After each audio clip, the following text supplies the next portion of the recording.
We all love donuts, but donuts are not something that we want to eat all the time, right? Because they are greasy, they are deep fried, and we always end up feeling bad after eating them. Having that in mind, I wanted to create a donut recipe that's guilt-free and makes me feel good eating them. These donuts are made with healthier ingredients, they are not deep fried, they are equally delicious, and I think you're gonna love them. Let's start with the flour. So instead of using all-purpose flour or bread flour, we're going to use a healthy one, which is whole wheat flour. Whole wheat flour contains all the parts of a wheat kernel with all the nutrients intact. It's also high in protein content and fiber. You can see the grainy texture here. You'll need 160 grams or 1 1/4 cup. I really recommend you to use a kitchen scale to weigh your flour because it's more precise. If you are using the cup measurement, please use the spoon and level method. It means spooning the flour into the cup without pressing it. Do not scoop the flour with the cup. You don't want to end up with more flour than what the recipe says. And finally, use the back of a spoon and level it. Next, 1 large egg at room temperature. 2 tablespoons of melted coconut oil. Use whatever you like, it's totally fine.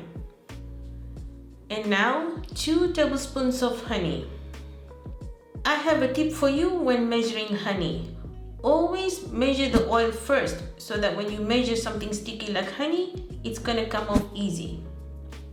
In this recipe, honey acts as a sweetener and also helps to make our donuts soft and fluffy. Okay, next, 2 tablespoons of warm milk. Any milk will do. Half teaspoon of salt and 1 1/4 teaspoon of instant yeast.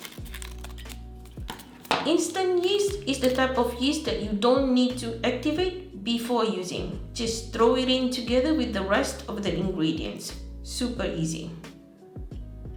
Now let's mix everything together until we have a lumpy mixture.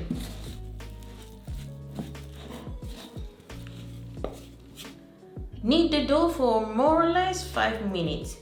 It's gonna be a bit sticky at first, but don't worry. It's gonna come together after a while.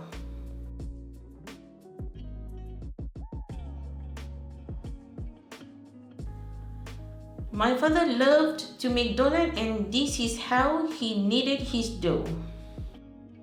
Okay, so you'll know when the dough has been kneaded enough when you press into it and it bounces back. I love to coat the dough with some oil because this will avoid crust forming on its surface. Now, let's let this dough rises double its size. Another tip for you. If you're making bread or yeasted dough in the cold weather, use the oven to make the rising time shorter.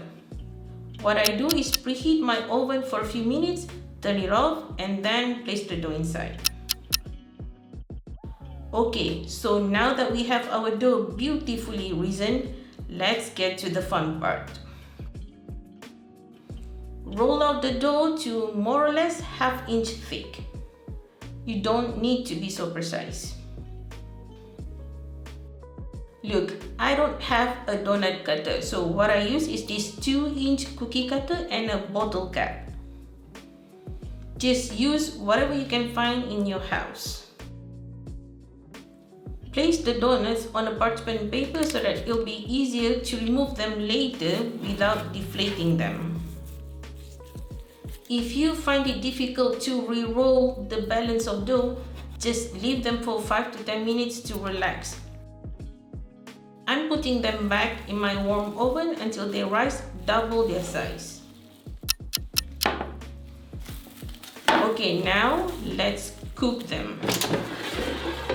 Just lightly spray the inner wax with some oil. Gently place the donuts in. Remember, we don't want to deflate them. If your air fryer cannot fit them all, then just batches. Use air fryer mode. Set the temperature at 340 Fahrenheit or 170 Celsius for 5 minutes. That's how fast they cook.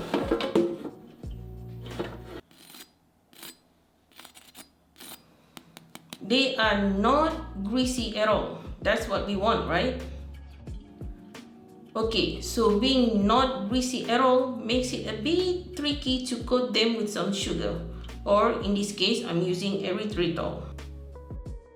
What I do is ever so lightly brush the top and the edges with some oil and then just roll, roll, roll.